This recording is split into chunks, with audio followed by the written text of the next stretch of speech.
ሴፕቴምበር 23 2015 ዓ.ም ጠዋት ላይ ዶክተር ኒክ ዋይትን የበሯ ደውል ጥሪ ከእንቅልፏ ያነቃታል። ከነቃች በኋላ ደግሞ ከበሯ የደውል ድምጽ ሌላም ድምጽ እንዳለ ታስተውላለች። ሌላኛው ድምጽ ከበድ ያለና እርዳታ እንደሚፈልግ ሰው የሚወጣ ሲቃ የታከለበት ድምጽ ነበር። ይህ እንግዳ የሆነ በጠዋት የገጠማት የሚረብሽ አጋጣሚ ዶክተር ኒክን በመጠኑም ቢሆን ፍርሃት ውስጥ ከቷታል። በዚህም በሩን ሳትከፍት የቆመውን ሰው ቤቷ ውስጥ እንዳለች መመልከት ፈለገች። ታዲያ በሩ ላይ በሲቃ እየጮኸ በሩን የሚያንኳኳውን ሰው ስትመለከት በውስጥ ሱሪ ብቻ ያለ ወጣት ሲሆን ከፊቱ እስከ ትከሻው አካባቢ ጭቃ በሚመስል ነገር ተበክሏል። በሩ ላይ የቆመው ወጣት አሁንም ለእርዳታ መጮውን አላቆመም። በዚህ መሃል ታዲያ ቶማስ የተባለ በዛው አካባቢ የሚኖር ሰው አንዳች ጸብ ወይም ረብሻ አለ በሚል ግምት የጎልፍ መጫወቻ ዱላውን በመያዝ ወደ ቤቱ አቅጣጫ ይመጣል።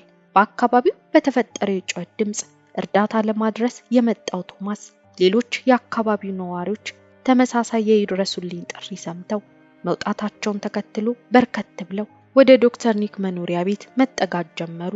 በትክክል በሩ ላይ ወደ ቆመው ሰው ሲጠጉ ግን አይናቸው የሚያየውን ማመን አልቻለም። በርቀት ሲታይ ከራስ ቅሉ እስከ ትከሻው በጭቃ የተበከለ ሰው የሚታይ ቢመስልም ቀረብ ተደርጎ ሲታይ ግን ቆዳው ከሰውነቱ ላይ እየቀለጠ ያለ ሰው ነበር ለእርዳታ የሚጮኸው። ታዲያ ይህ በሚዘገንን ሁኔታ ከፊቱ ጀምሮ ቆዳው እየቀለጠ የሚታየው ሰው ማን ነው? ማርክ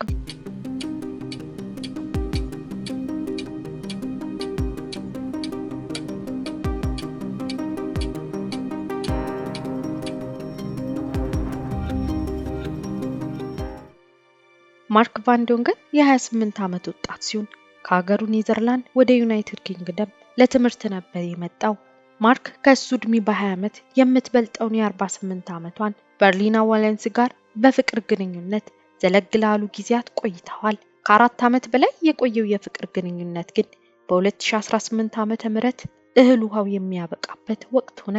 የማርክ ጓደኞች እንደሚገልጹት ማርክ ላይ በአብዛኛው ጊዜ በሰውነቱ ሰንበር እንደሚመለከቱና ይባስ ብሎም ማርክ በተኛበት ፍቅረኛው የፈላ ውሃ ልታፈስበት ነበር።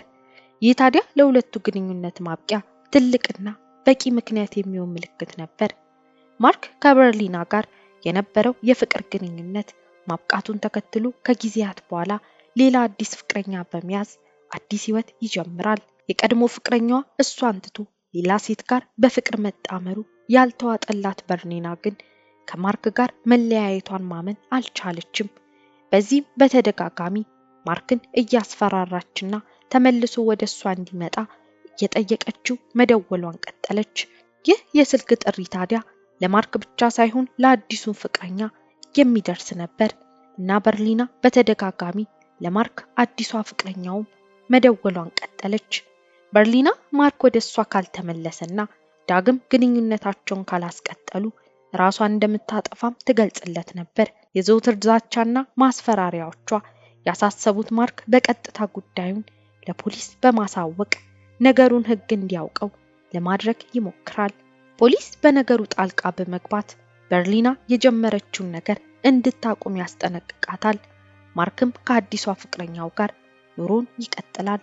በዚህ መሃል ግን በርሊና ድርጊቷን ሙሉ በሙሉ አላቆመችም ነበር። በማርክ አስተሳሰብ ከዚህ በፊት የፈላ ውሃ ለመድፋት የሞከረችው ሴት ከዛ የከፋ ነገር ለማድረግ ወደ ኋላ እንደማትል የሚገመት ነበር። እሱ ላይ ብቻ ሳይሆን አሁን አብራው ከሆነችው ፍቅረኛው ጋር ላይም አንዳች መጥፎ ነገር ታደርጋለች ብሎ መጨነቁ አልቀረም። በዚህም ታዲያ ማርክ የወሰነው ውሳኔ የቀድሞ ፍቅረኛውን በአካል ሄዶ ማነጋገር ነበር እና ሁለቱም ቀጠሮ ይዘው በርሊና ቤት ሴፕቴምበር 22 2015 ዓመተ ምህረት ይገናኛሉ። ማርክ ወደዚያ የሄደው ግንኙነታቸው ሙሉ ለሙሉ እንዳበቃና ነገሮች እዚህ ላይ ማቆም እንዳለባቸው ለመግለጽ ነበር። በዛው ቀን ታዲያ ዘለግ ላሉ ሰዓታት ካወሩ በኋላ ሰዓቱ በጣም በመምሸቱ ማርክ እዛው እንዲያድር ወስነው ጠዋት ላይ ለመውጣት ይስማሙና ወደ መኝታ ይሄዳል። በርሊና ከማርክ ጋር የነበራት ቀጠሮ እንዲሁ በድንገት ያደረገችው ሳይሆን ረዘም ላሉ ጊዜያት ስትወጥነው ለነበረው ሲራ ማስፈጸሚያ ቀን ነበር። በርሊና ከማርክ ጋር ከተለያየችበት ቀን ጀምሮ በኮምፒውተር ላይ አንድ ነገር ሰርች በማድረግ ተጠምዳ ነበር። ይህም ስለ አሲድ ነበር። ከዛም ቀጥላ ከበድ ያለውን ሰልፈሪክ አሲድ በመግዛት ታስቀምጣለች። ማርክ ታዲያ በመሃላቸው የነበረውን የሻከረ ግንኙነት ለማጥራት ቢመጣም እንዲህ ያለ የክፋት እቅድ ውስጥ መውደቁን ሳይረዳ በተዘጋጀለት መኝታ ላይ ተኝቷል። ታዲያ በተኛበት ሰዓት ጠዋት አካባቢ ነበር በርሊና የተኛው ማርክ ላይ ያዘጋጀችውን አሲድ አርከፈከፈች። ማርክ በድንገት የመጣበትን ዱብዳ የመረዳት አቅም ራሱ አልነበረውም። የሞቱን በሩን ከፍቶ በመውጣት በአካባቢው ያሉ ሰዎች እንዲሰሙት እየጮኸ መሮጥ ጀመረ።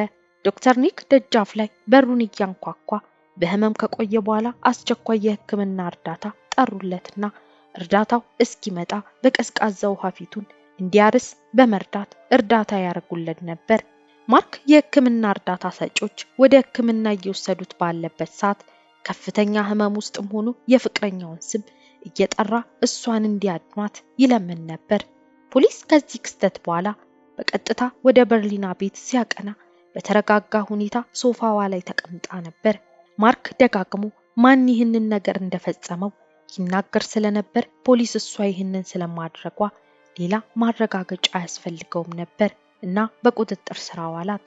ማርክ በሕክምና ሂደት ውስጥም ሳለ ከበድ ያለ የስቃይ ጊዜያት ውስጥ ለማለፍ ተገደደ። ከራስ ቅሉ አንስቶ ያረፈበት መርዛማ አሲድ የገዛ ወላጆቹ እንኳን ሊለዩት የማይችሉት መልክ አስይዞት ነበር። ከላይ በስቶ ወደ ታችም እየተፈነጣጠቀ የወረደው አሲድ አብዛኛው የሰውነቱን ክፍል አድርሶ ነበር። ማርክ መንቀሳቀስ እስኪሳነው ድረስ የደረሰ ጉዳት አጋጠመው። እሱም ብቻ ሳይሆን በሳምባው ላይ የገጠመው ሌላ የአተነፋፈስ ችግር ያመጣበት ህመም ከስቃዩ መለስ እንዳይልለት ሌላ ህመም ሆነ። ወላጆቹ በቤታቸው ውስጥ እሱን ለመንከባከብ የሚችሉትን ጥረት ያደርጉ ነበር። ማርክ ግን አንድም ከፍ ባለ አካላዊ ስቃይ ከዛም ማለፍ ሲል በሚፈጠርበት በቃላት ሊገለጽ በማይችል የስነ ልቦናዊ ጉዳት ህመሙን መቋቋም እያቃተው መጣ። ለዚህም የወሰነ የመጨረሻ ውሳኔ በዛ ሀገር ህጋዊ በሆነው በገዛ ፈቃድ በሐኪሞች እውቅና የመሞትን መብት ተጠብቆ ስቃዩን በሞት እንዲገላግሉት ነበር። በዛን ሰሞን ከሚወደው አባቱ ጋር ለብቻቸው እያወሩ የመጨረሻ የስንብት ጨዋታቸውን ሲጫወቱ ቆዩ። ግን ታዲያ የመጨረሻዋ ቀን ደረሰች። ማርክ ከጊዜ ወደ ጊዜ ምንም አይነት መሻሻል የማይታይበትና በህመም ሲቃ ሲያስቃስተው ከቆየው ህመም ለአንዴና ለመጨረሻ ጊዜ የምትገላግለውን የሞት ጽዋ ለመጎንጨት ሆስፒታል ከተመ።